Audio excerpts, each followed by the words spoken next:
The Sisters of the Divine Savior have been living out their mission in the United States for more than 125 years. They draw on their core values, improving the quality of life, promoting justice, a preferential option for the poor, collaborating and practicing responsible stewardship as they strive to make known the Savior using all ways that God inspires.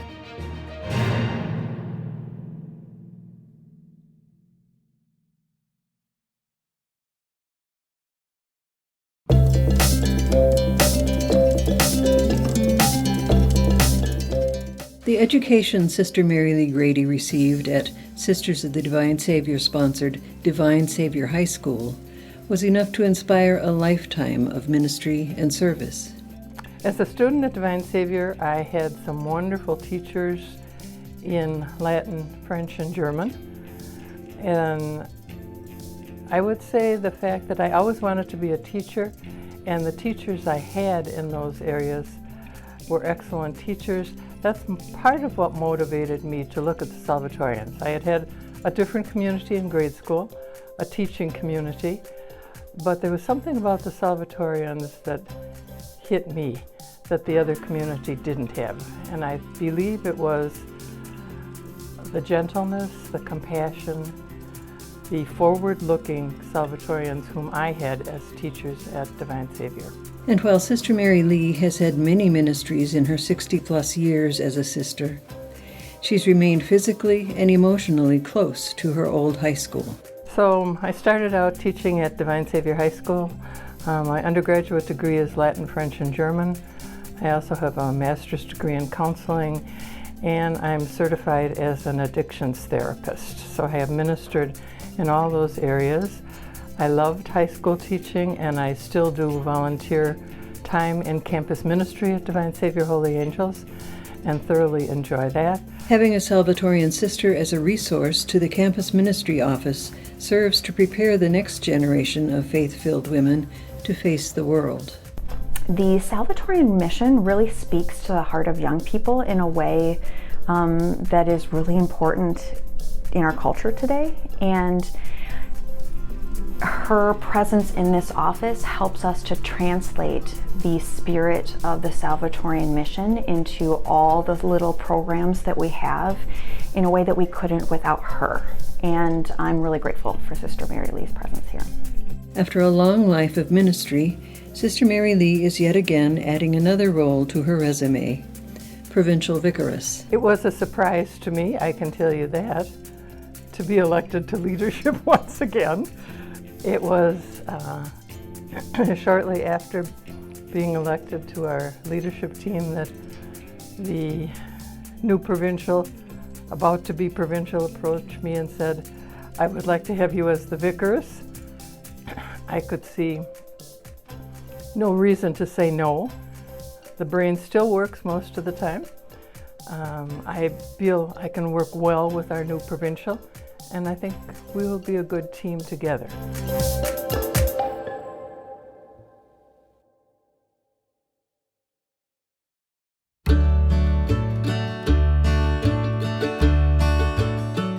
In the Heartland, Sister Evelyn Zimbauer partners with a Wisconsin farmer to ensure his excess produce finds its way to people who need it most, and so it doesn't go to waste. My sister works at the Community Memorial Hospital, and Sister worked there for many years, and that's how we got together. When I had too much vegetables, then my sister says, "Why don't you talk to Mary Evelyn, see if she can use it and hand it out?" And then over the years, she used to come more and more and more, and she comes and picks squash at the end of the season. Got all the extras, she cleans the fields out and gives it to the needy and whoever needs it. So Sandy calls me and says, "Dennis wants to know if you can come out and pick some squash. Do you have any sisters that can come out with you and pick those squash so that they don't all freeze?" And so that's when we started picking. And then after that, then near the end quite a few years ago. Yeah, after he picked everything he needed, then he'd say, well, now you can come out and pick whatever you want, whatever's left. And then usually we picked it so it didn't go to waste. Last year I gave about 50 bushel of stuff. Yeah, a lot of stuff. And that was just the excess. I don't want it to go to waste because it's a lot of work. Yeah. Somebody much more needier than me can use it. And then the food pantry, I know just the people at the pantry, and they tell me that the people do appreciate it. And the first year that I brought the squash, they really didn't know what to do with it. And so then I instructed the people at the pantry how to make it. And so then in turn they shared that with the people. And then the next year the feedback I got was, oh, once they learned how to fix it, they really enjoyed it. That's a good one. And then the next year is, they want to know if you're going to bring some more squash this year. Yeah, I mean, I like being outside, seeing the weather and seeing the crops grow, what the Lord can do. It's amazing. And then in the fall, then sometimes he shares some of the canned produce. I have a friend, Rachel. She takes in homeless men, and right now she has 10.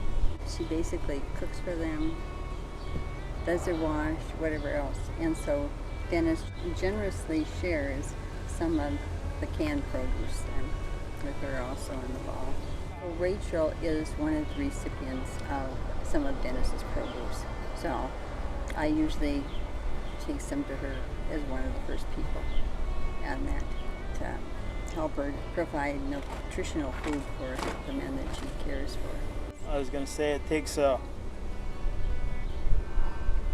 person that has a big heart, boy, to do something like that. Very big heart. Yeah.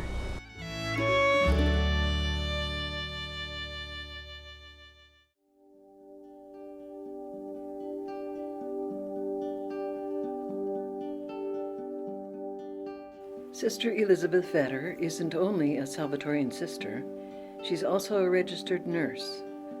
Over 5 decades ago, Sister Betty began her lifelong ministry in healthcare. I've been a nurse for 56 years and I graduated in 68. And how did I become a nurse? At the time I had entered, we had to submit 3 areas of ministry that we would like to be in.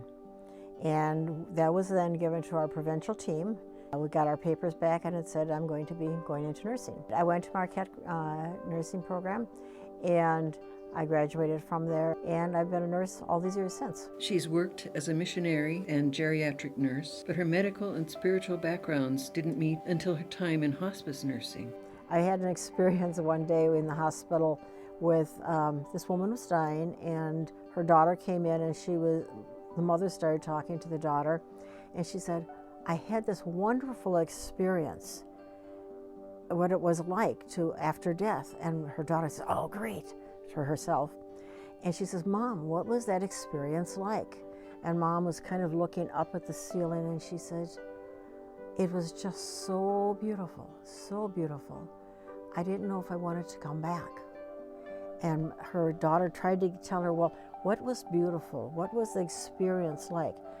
It was just so beautiful. It was just beautiful. And her daughter was so disappointed at the end that she couldn't get any details out of Mom what it was really like. And Mom couldn't explain it because it was just beyond words. And she was so peaceful then and ready to die. The fusion of sister and nurse truly makes Sister Betty's ministry remarkable. But she also had that component that with her ministry that really did ease a lot of the patients and their families' concerns, and their, that piece worked really well in there. It did, you could see that it did ease a lot of people's mind, just to have her say, I'm Sister Betty. Not only that, but she was a really good nurse. So you put it all together, it was really nice. Even after a long and fulfilling career, Sister Betty isn't ready to hang up her stethoscope yet. Her fellow sisters now rely on Nurse Betty to care for their healthcare needs. I work in a semi-geriatric setting in terms of our elderly sisters who need some type of nursing care, not just the elderly sisters, but the other members of our community. I interact with any of them that have any kind of medical problems, whether they are here in the city or out in California or Arizona. So I've been to those places when there have been medical needs. I go out and spend time with them in the hospitals or whatever the needs are. They see that they have needs now that they can't fulfill and somebody else needs to help them with that. So we journey together. That's the important thing, we journey together. It's not two individual persons going separate ways. A life of ministry and service to God is the life of a Salvatorian sister.